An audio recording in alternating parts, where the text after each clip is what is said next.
With the release of the new Hunger Games movie, The Ballad of Songbirds and Snakes, we're going to eat and rank every food from every Hunger Games movie. Let's get started. Food is such an important theme in the series. In the opening scene, less than 8 minutes in, Gale shares a plain bread roll with Katniss. In disbelief, she asks him if it's real.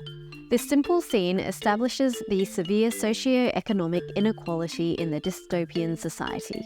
Bread, a basic staple, is shown as something so scarce in District 12 that Katniss reacts to it as if it's a rare jewel. So, we got this plain bread roll from Mintan Bakery. Thank you, Katniss. No worries, Gale.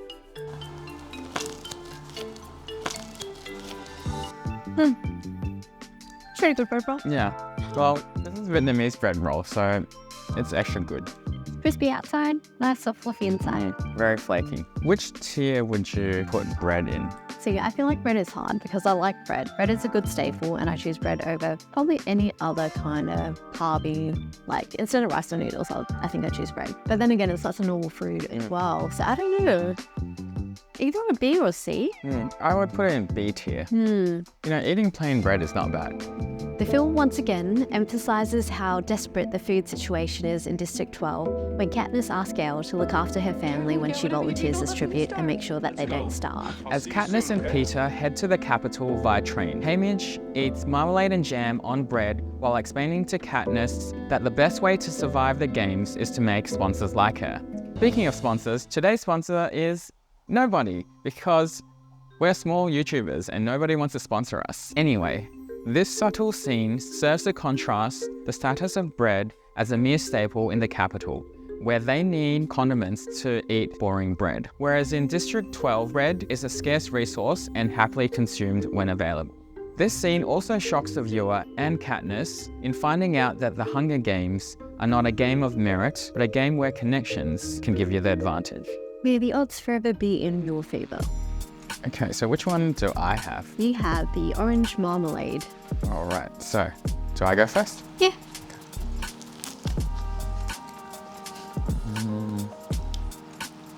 Okay. I don't think I've ever had marmalade before in my life. This is pretty good. What is marmalade?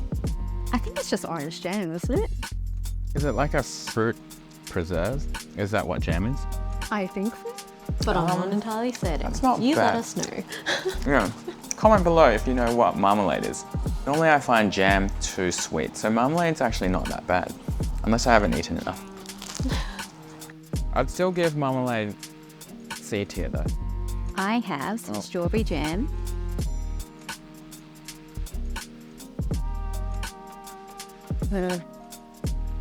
I like strawberry jam. Strawberry jam is exactly what you expect. Sweet strawberry. Tastes really good. What would I give this though? I mean, it's good, but it's what you expect. So maybe C tier? Maybe B. Nah, C. Yeah, let's put it in C. Yeah. I don't like jam that much. I like jam more than marmalade. The party scene is one of the most powerful scenes in the second movie. The capital is depicted as a place of excessive abundance and decadence. Among the extravagant displays are macarons, but what was most striking was what the two partygoers introduced to Katniss and Peter as a vomit-inducing drink so that they could eat more. This is a stark example of the disparity between the districts and the capital. I have a macaron. Or is it a macaroon? It's a macaron. I have a macaron.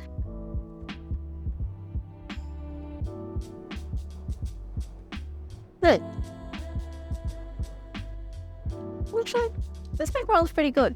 Usually, I feel like macarons are overrated because I don't think they taste as good as what people make them out to be, but I do appreciate the skill it takes to make a macaron. But this one's quite good. I'll put this one in the B tier. It looks so nice and pink and pretty. Oh. Did you just see that?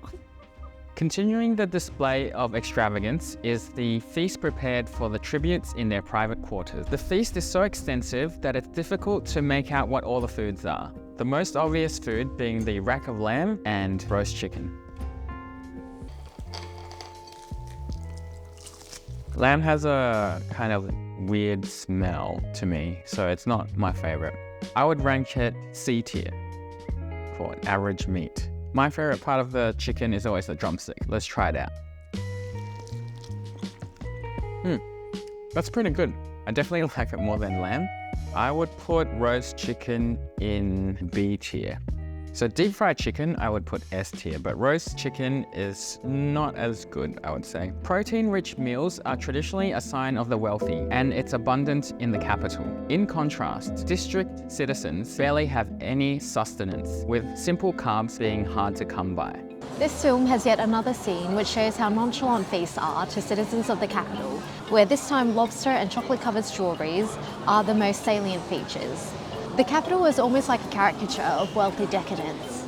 We're at Reef Seafood and Sushi, and look at the feast we have. This is the lobster Mornay.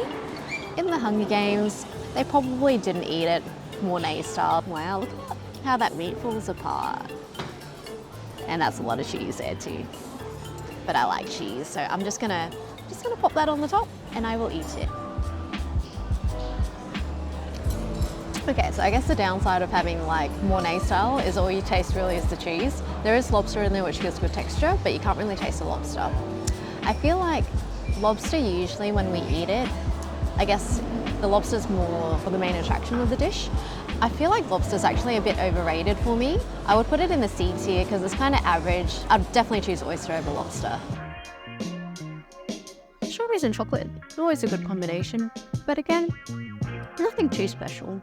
I would probably put this one in the D tier. I think I prefer normal strawberries that aren't chocolate covered. Let's take a detour to the final movie. With the rebellion reaching its zenith, Katniss and her specialized team are tasked to be propagandists, meant only to sit behind the advancing frontline fighters and only to put on a good show. But of course, our heroine has other plans. She wants to assassinate President Snow. The team are showing eating military rations while discussing their next move.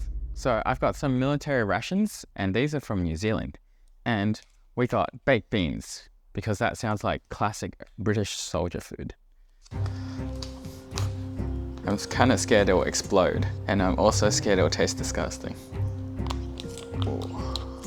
Smells like baked beans.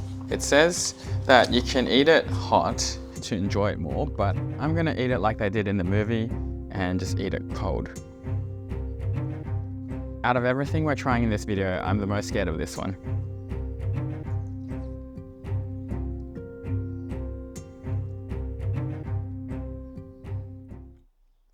That wasn't as bad as I thought. I was really scared that it would taste disgusting. It tastes just like baked beans. I put this in C tier. I thought I was gonna have to put it in F tier, but it's not bad. Gale makes a poignant observation. While eating popcorn, he empathizes that he finally understands the capital. You eat like this, you'll believe anything. This simple piece of popcorn represents a kernel of uncomfortable truth. Society so often ignores the plight of the less fortunate when they themselves are so comfortable, willing to believe anything to continue the status quo, and afraid of anything that may disrupt the status quo. It says it's an irresistible combination. Good. Slightly sweet, slightly salty. I would put this one in the C tier, but I think normal popcorn for me would usually go in the D tier. During the Hunger Games, food is of the utmost importance for survival, which is obvious, but it is also used symbolically. As Peter is lying mortally wounded in the cave, a sponsor sends soup. It's not directly mentioned what kind of soup, but if I Google it, it's transparent yellow soup. So the best match for this is wonton soup. So let's use that. It looks really good. So egg noodles with some bits of south seal and some wontons.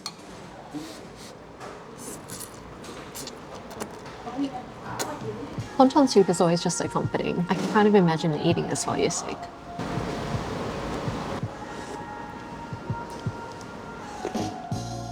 Simple, a little bit salty, just nutritious. I would give this a B because it tastes pretty good. It's actually better than average and it's just what you expect. More important than the taste is what the scene means. Katniss feeds a dying Peter soup. To Peter, this is another moment that solidifies his love for Katniss. For Katniss, this is a moment of care, but it is also a calculated act to win that Hunger Games. Bringing full circle back to the beginning, showing that she has taken Haymitch's lessons to heart. that the best way to win the Hunger Games is to win the hearts and minds of the people. Just one more before we test the final and most important food in the Hunger Games series. During the quarter quell, we see the tributes hunt, gather and eat raw salmon and oyster. This is a juxtaposition of what is usually considered high-end foods eaten in a survivalist context.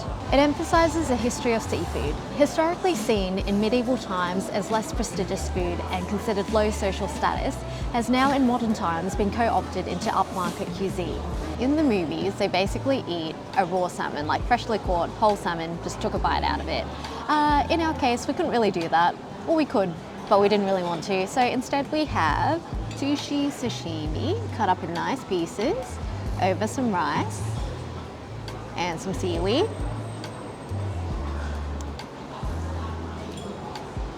Delicious. I feel like salmon sashimi is always like kind of on the creamier side.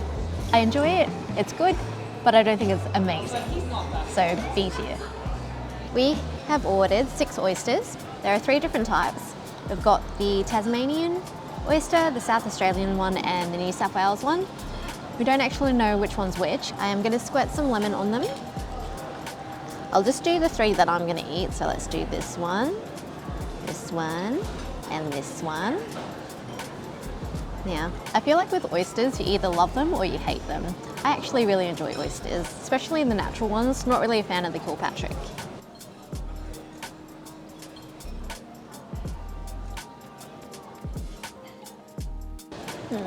It's so it's nice and cold and refreshing and it tastes like the ocean. I feel like this is the Tasmanian one, but maybe all oysters taste the same. Let's try this one. This one's a little bit more on the yellow side.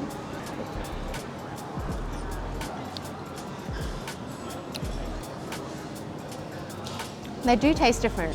This one is a bit less oceany and a bit more creamy. But I think I also put too much lemon on there, so it also tastes very lemony. And last one.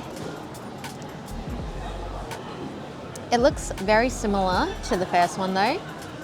So very similar to what I assume is the Tasmanian ones.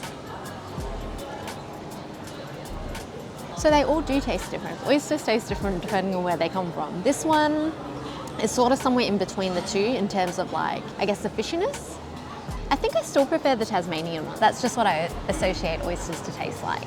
I feel like with oysters, for me, because they're a bit special, I would put them in the B tier because I quite enjoy them, but I don't know if it's my most favourite food in the world. So B tier. As you can see, viewing the Hunger Games through the lens of food allows us to explore the oppression, resistance, and inequality of their dystopian society. The almost caricatured disparity between the opulence and excesses of the capital, contrasting with even the most basic needs of the districts not being met. This outlandish world makes it more palatable for us to consume, as we root for the underdog against a pantomime villain. However, if we delve deeper, we find an uncomfortable truth. The problems depicted in the films are an uncomfortable, accurate social commentary reflecting our world, which leads us to the final food. Katniss and Peter are determined to fight a system that is designed to manipulate and control them, which is where the Nightlock Berries come in. The berries symbolize defiance and a choice between death on their terms or life on the capital's terms. They both rather consume these poisonous berries together than fight each other at the capital's whims. And we know how important these berries are. They started a revolution. So we foraged for some Nightlock berries in a forest near home. Luckily, I had the ceramic bowl ready to go. Ready? Okay. Will we count to 3? Yep. 1, 2, 3.